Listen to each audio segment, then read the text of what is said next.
Audio Jungle.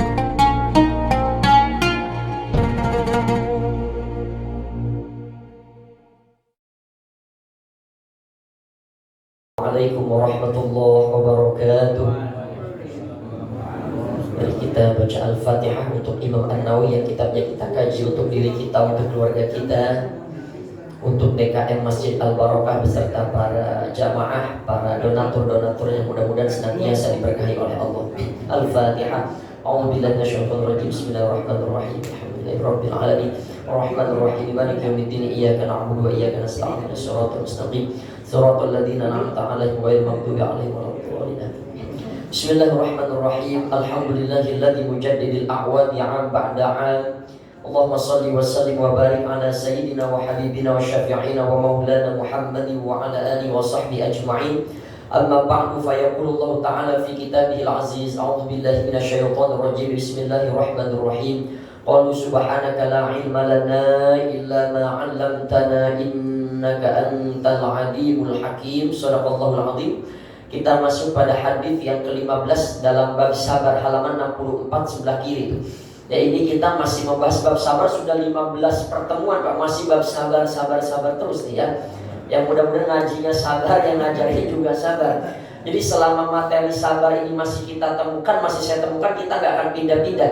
Ya, kalau dosen saya itu Profesor Said Adi Munawar, ngajarnya Riyadhus Shalihin juga. Cuma hanya mengambil 2 hadis saja dari setiap babnya tuh. Kalau ini kita sudah 15 pertemuan, masih babnya bab sabar ya. Riwayat dari Abu Hurairah radhiyallahu anhu, mudah-mudahan Allah meridhoinya. May yuridillahi bihi khairin, may yuridillahu bihi khairan yusib minhu. Siapa orang yang dikehendaki oleh Allah untuk mendapatkan kebaikan, maka Allah akan memberikan musibah kepadanya. Ya. Jadi setiap seorang mukmin itu tidak terlepas daripada musibah. Ya, bahkan dalam riwayat itu dikatakan tuh, hadis ke-16 yang kita sambungkan saja. Ya, itu dijelaskan bagaimana bahwa seseorang itu tidak boleh dilarang untuk mengharapkan kematiannya disebabkan karena suatu bahaya yang menimpanya tuh. Tetapi jika memang dia terpaksa dalam keadaan kepepet, seharusnya dia mengatakan, bukan dia minta mati, tapi dia katakan Allahumma ahyini makanatil hayatu khairan. Ya Allah, dia mengatakan tuh, seharusnya kalau dia memang kepepet kena musibah, dia katakan, ya Allah, tetapkanlah aku hidup jika memang kehidupan itu baik untukku. Wa tawaffani idza kanatil wafatu khairan li. Dan matikan aku jika memang kematian itu baik untuk aku tuh. Dan jadi memang siapa yang dikehendaki oleh Allah untuk mendapatkan kebaikan, itu pasti Allah berikan kepadanya musibah. Kenapa? Ya, sudah berulang kali disampaikan, karena dalam musibah itu ada penggugur dosa, ada penambah pahala, ada sebagai pengangkatan derajat. Maka berkata tuh orang-orang soleh, kaum solehin mengatakan, seandainya di muka bumi ini tidak Allah turunkan bencana, tidak Allah turunkan musibah kepada setiap orang, maka nanti orang itu akan menjadi orang-orang yang sombong. Seandainya Allah tidak menurunkan musibah kepada setiap hamba, maka nanti khawatir seorang hamba itu akan lupa kepada Allah. Makanya biasanya orang-orang itu dekat kepada Allah kalau dia lagi tertimpa musibah. Itu jelas sifat-sifat manusia itu, dia melupakan Allah ketika dia mendapatkan nikmat, dan dia ingkar kepada Allah di saat dia mendapatkan nikmat, tetapi dia baru ingat kepada Allah di saat dia diturunkan bencana atau diturunkan musibah. Maka berkata Imam Ibnu Qasim, setiap kebaikan itu ternilai pahalanya, ternilai berapa besar pahalanya. Tetapi untuk urusan sabar itu tidak ternilai pahalanya. Bagaimana Allah mengatakan innama yuwaffas sabiruna ajrahum bighairi hisab. Orang-orang yang sabar mendapatkan pahala di mana pahala mereka tanpa batas ya.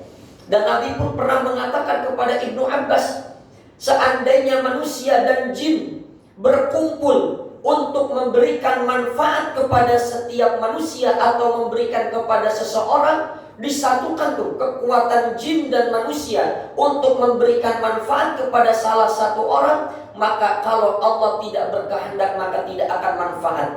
Tetapi jika Allah menghendaki, maka jadilah manfaat itu. Dan andai saja manusia berkumpul dengan jin untuk memberikan bahaya, memberikan mudarat kepada seorang hamba, kalau Allah tidak berkehendak maka semua itu tidak akan pernah terjadi. Makanya tuh ucapan Alhamdulillahi Rabbil Alamin, sebetulnya itu yang diajarkan ketika kita mendapatkan musibah. Jadi kalau dalam konteks tasawuf, ketika kita mendapatkan musibah, yang seharusnya diucapkan itu adalah Alhamdulillahi Rabbil Alamin. Maka nanti ulama berbeda pendapat.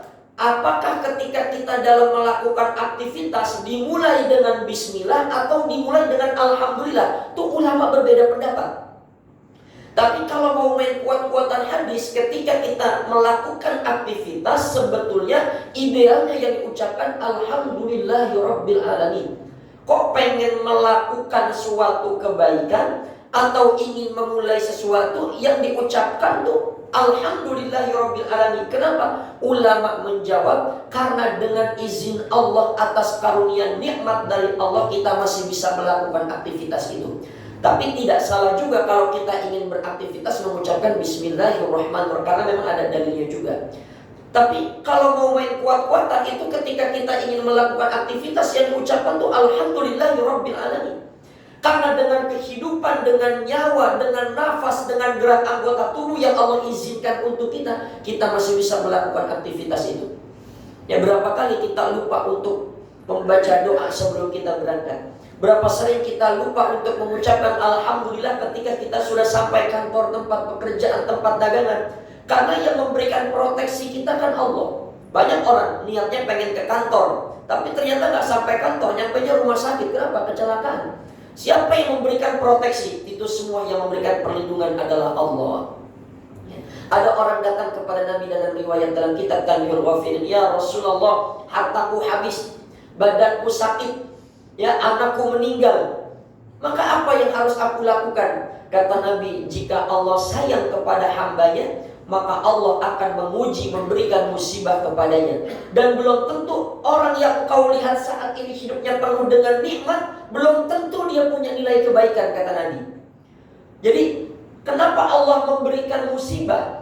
Allah tahu kita ini orang yang banyak salah, kita ini orang yang banyak lalainya dalam beribadah. Bahkan kata Nabi, saking banyaknya kelalaian dan kesalahan kita dalam beribadah, meskipun kita sudah jeripayah melakukan ibadah, tuh amal ibadah kita belum bisa nandingin dosa-dosa kita. Makanya diberikan musibah itu salah satu jalan pintas kebaikan yang tidak bisa kita dapatkan pahalanya kecuali dengan mendapatkan musibah dari Allah. Maka ketika Allah mencintai seorang hamba, Allah berikan kepadanya bencana atas dirinya.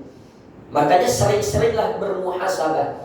Ini kan kita berada di bulan Muharram. Kalau orang yang menggunakan metode perhitungan hisab, ini jatuhnya tanggal 10 Muharram.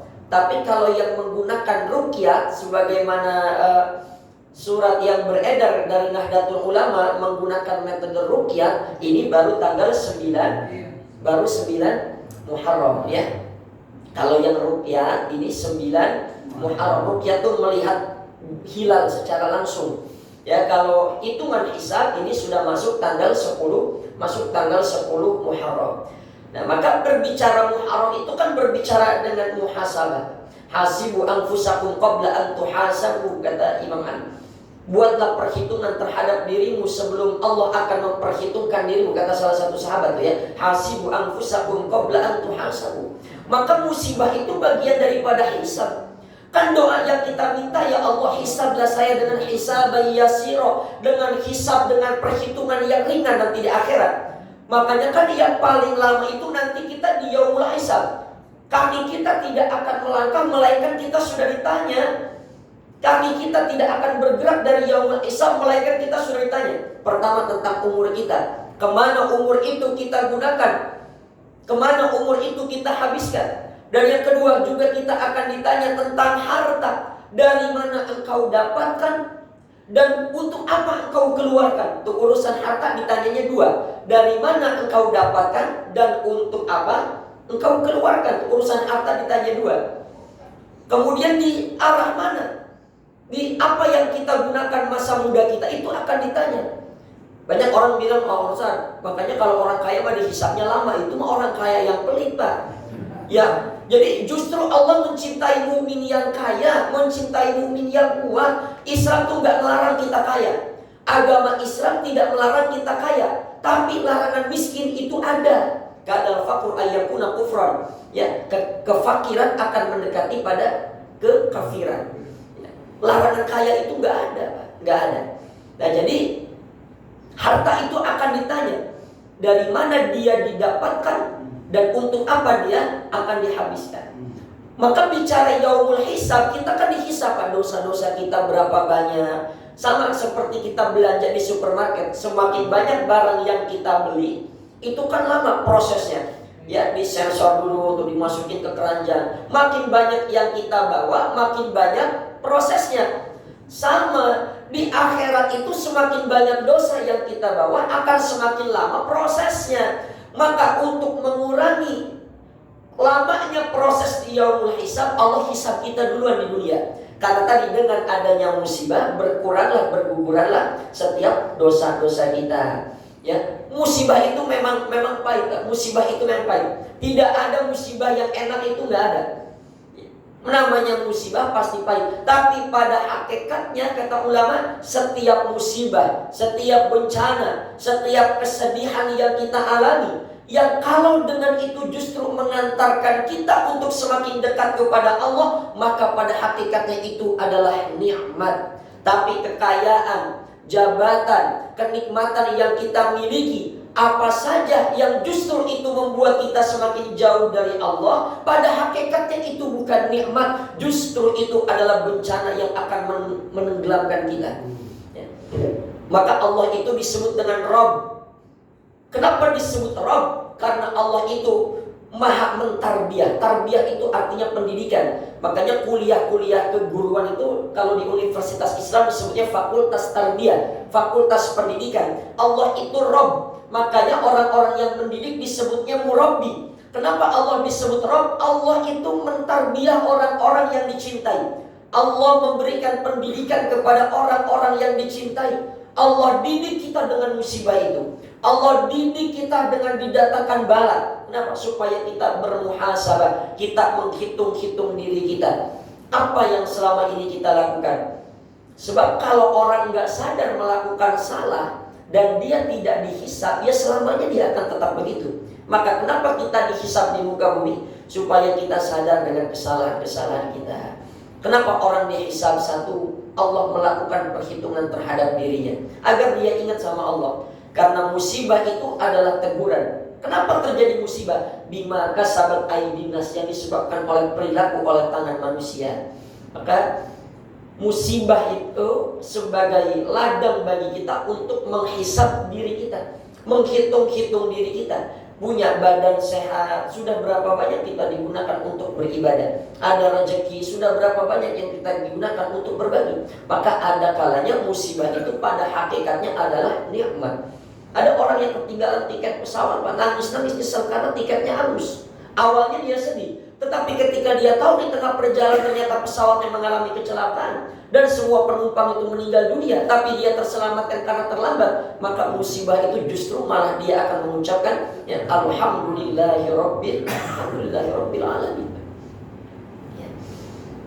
Bahkan nanti kita akan melalui alam yang namanya yaumul hisab atau yaumul mizan. Jadi yaumul hisab itu hari perhitungan atau hari timbang, atau disitulah setiap amal itu. Sama Pak, kita sebagai pedagang ya, itu kan menghitung-hitung juga berapa jumlah pemasukan, berapa jumlah pengeluaran. Kalau nggak dihisab, nggak dihitung, hisab kan artinya perhitungan. Kalau nggak dihitung, nggak tahu berapa modalnya, berapa pendapatannya, berapa sisa barangnya, berapa keuntungannya, berapa yang keluar.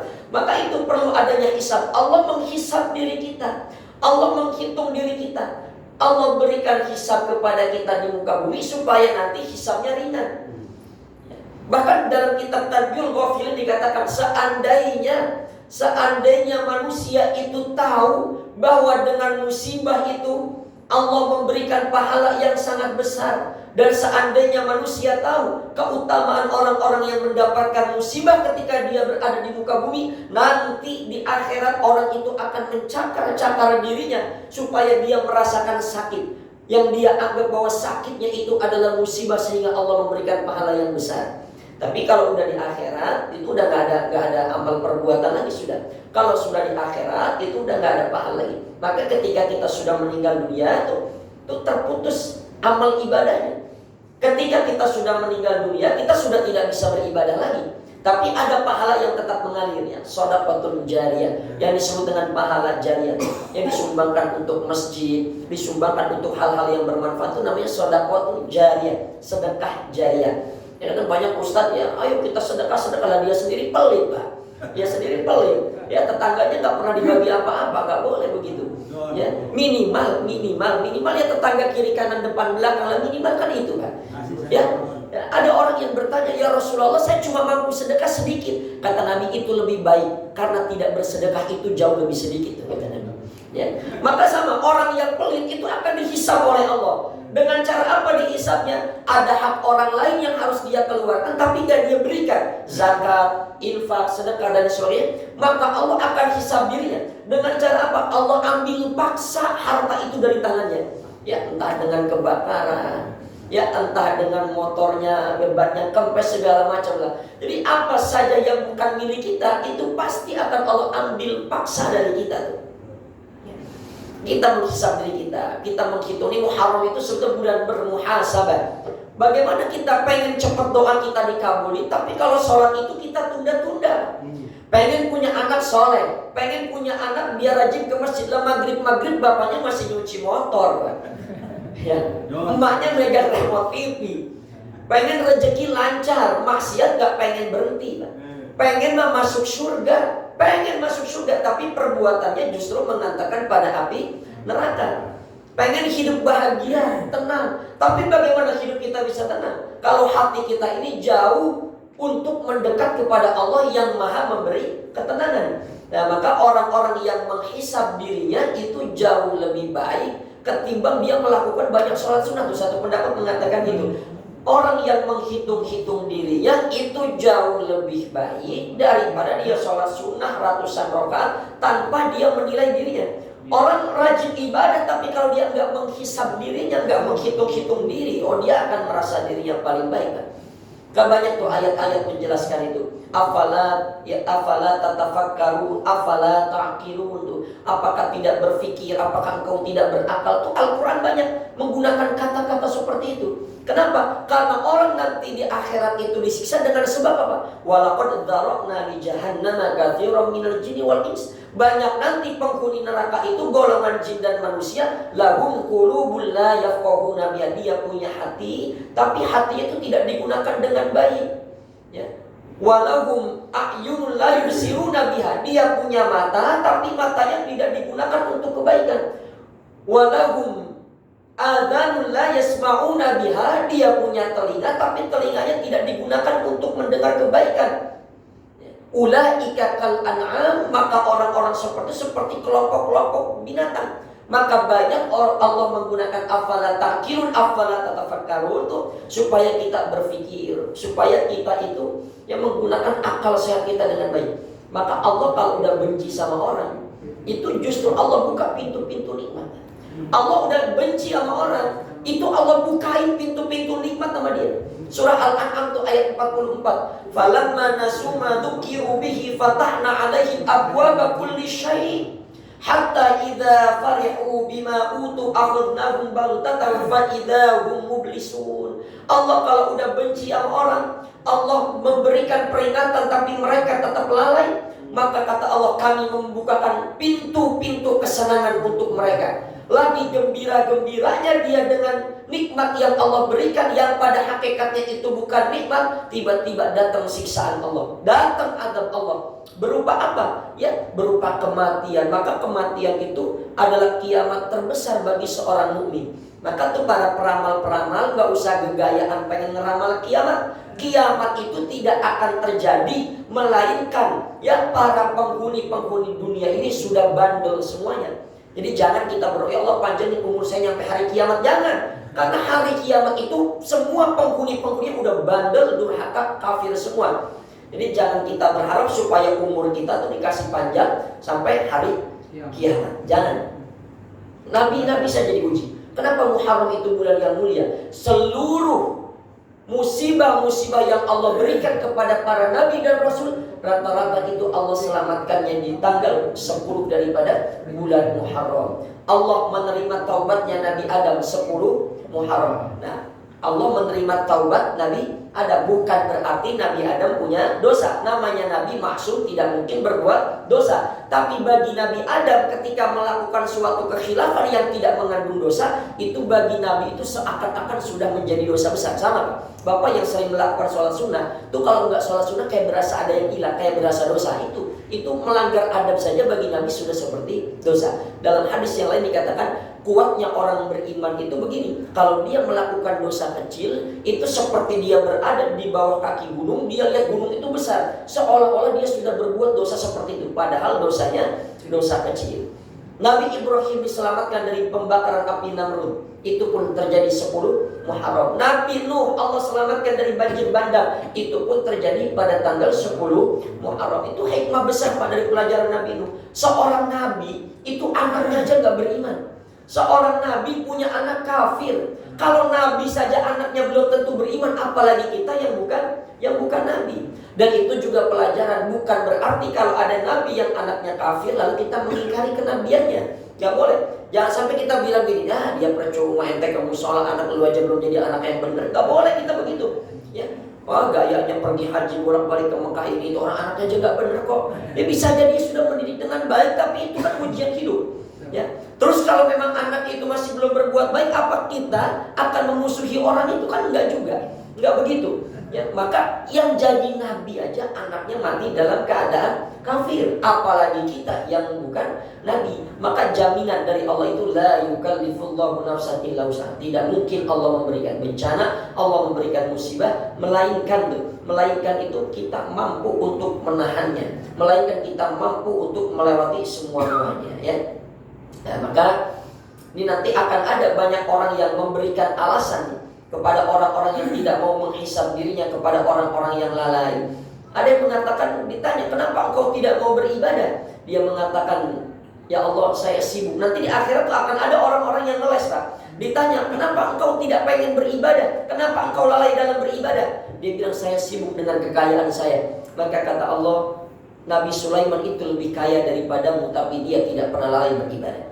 Nanti ada orang ditanya, kenapa engkau lalai beribadah? Saya sibuk kerja, saya takut dengan atasan saya. Maka kata Allah, Nabi Yusuf itu pun dulu seorang karyawan, tapi Nabi Yusuf meskipun dia sibuk, dia pun tetap beribadah. Nanti ada yang alasannya, kenapa engkau tidak mau beribadah? Gak enak ya Allah, saya hidup dalam keadaan miskin. Gak enak Pak, namanya orang miskin gak enak, pikirannya kemana-mana. Kata Allah, Nabi Isa itu justru lebih miskin daripadamu, tapi dia tidak lalai beribadah. Nanti ada juga orang yang punya alasan, kenapa engkau tidak ingin beribadah? Saya sakit ya Allah. Kata Allah, Nabi Ayub itu sakitnya lebih parah darimu, tapi dia pun masih beribadah. Maka hakikatnya musibah itu adalah ladang untuk bermuhasabah. Karena karakteristik manusia dalam Al-Quran, biasanya dia kalau lagi kepepet, kalau lagi kena musibah, itu kedekatannya semakin naik kepada Allah. Maka itu yang pengen Allah berikan kepada kita. Sebetulnya musibah itu hakikatnya adalah nikmat, supaya semakin mengantarkan kita pada kebaikan-kebaikan. Allah wa'alam bishawab. Kalau tadi jawab saya kasih kan. Kalau nggak ada baru kita lanjut lagi.